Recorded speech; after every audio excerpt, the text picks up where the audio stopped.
এদেশের মানুষ বেশিরভাগ খেলে বাস্কেটবল, ব্যাডমিন্টন, তারপর মনে করো ফুটবলটা খুব জনপ্রিয় দেশে। তো আমাদের বাঙালি কালচারাল ক্রিকেটটা আমরা ধরে রাখছি। আমরা প্রবাসী বাঙালিরা যারাই আছি মিলামিশা মাঝে মধ্যে প্রত্যেক উইকেন্ডের ভিতরে চেষ্টা করে সবাই খেলতে।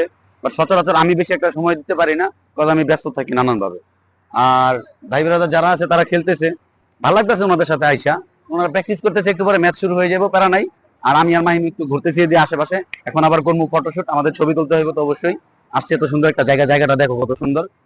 আর এই পাশে একটু রিস্ক হয়ে যায়, সিরিয়াসলি এই পাশে একটু রিস্ক হয়ে যায়, কারণ রাস্তার সাইডে পড়ছে, মাঠ পাওয়া যায় না, এটাই সবচেয়ে বড় প্রবলেম। মাঠ পাওয়া যায় না, কোনো প্যারা নাই, তারপরও মানায় নিছি। একটুখানি জায়গা হইলে আমরা খেলতে পারি, বাঙালি তো, বাঙালি ঘরের ভিতরেও খেলবো, কোনো প্যারা নাই, খেলা হবে। তো আমাদের সাথে পুরো ভিডিওটা এনজয় করার, ভাই ব্রাদার সব প্র্যাকটিস করতেছে। ওই যে আমার মামায়, মামায় প্র্যাকটিস করে, ঠিক আছে।